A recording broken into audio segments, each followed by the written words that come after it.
prévention, l'utilisation d'un moustiquaire imprégné à longue durée d'efficacité, l'assainissement de l'environnement et le traitement préventif intermittent chez les femmes enceintes que nous administrons à partir de la 16e semaine.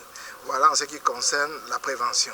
En ce qui concerne la prise en charge, nous disons que les populations doivent venir avec les enfants, avec les femmes enceintes, dans les 24 heures qui suivent l'apparition des premiers signes, pour qu'ils puissent tirer le maximum de bénéfices du traitement, pour que les paludismes simples, qui guérissent toujours, restent paludismes simples et nous n'allons pas vers le paludisme grave.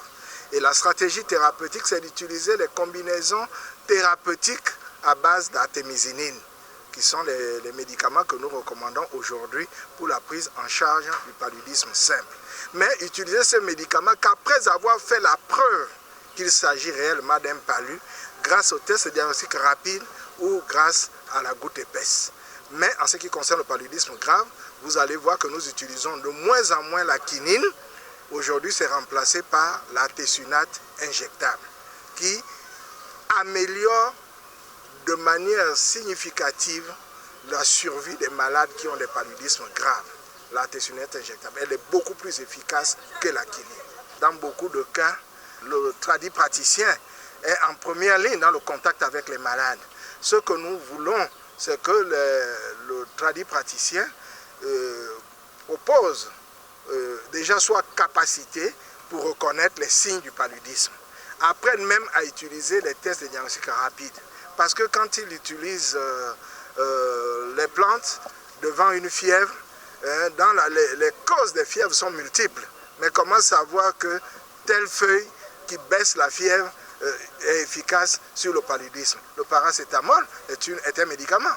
Mais nous considérons comme une erreur thérapeutique le fait de se contenter du paracétamol pour baisser la fièvre sans mettre un antipaludique dans un cas de paludisme. C'est pareil, les tradipraticiens doivent avoir la preuve de l'efficacité de telles plantes sur le paludisme.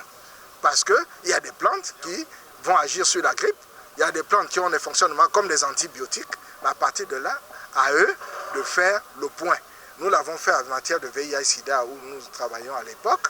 Nous avons formé les tradipraticiens parce qu'en cas de diarrhée, il y a des tradipraticiens qui avaient des thérapeutiques fortes qui arrêtent la diarrhée, des diarrhées qui avaient tendance à résister.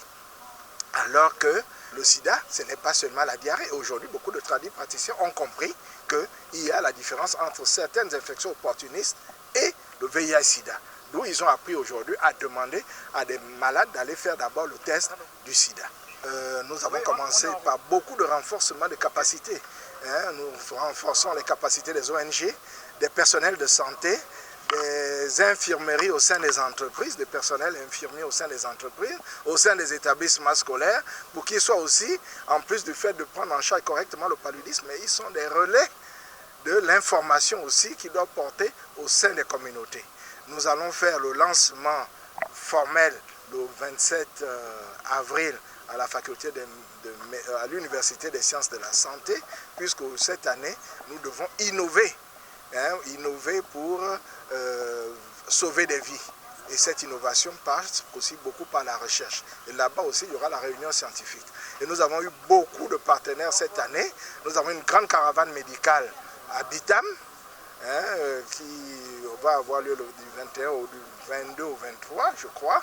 Nous avons, avec le Lions Club, une grande activité de distribution de moustiquaires à Ndende, et des TDR. Nous avons eu avec le Rotary la mise à la disposition des tests de diagnostic rapide pour les centres de santé de l'estuaire. Donc nous avons la BICIG qui mettra des moustiquaires à disposition pour les villes de Minvoul et Mabanda, etc. Et nos ONG partenaires vont aller dans la communauté et nous avons organisé ce café presse ce matin qui est notre instant de grand partenariat avec les médias. Le programme de lutte contre les maladies parasitaires s'intègre cette année à l'ensemble des activités organisées par le programme de lutte contre le paludisme pour la journée mondiale de lutte contre le paludisme.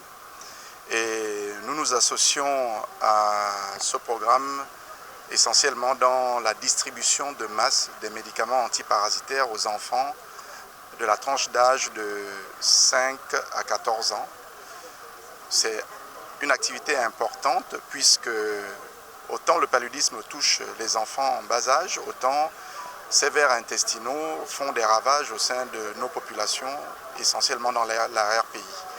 Et notre programme a lancé une campagne de déparasitage systématique dans 22 départements sanitaires à l'intérieur du pays, qui sera suivie dans 6 mois par un déparasitage de l'ensemble des départements sanitaires du pays, afin de diminuer l'impact de ces vers intestinaux au sein des populations cibles que sont les enfants.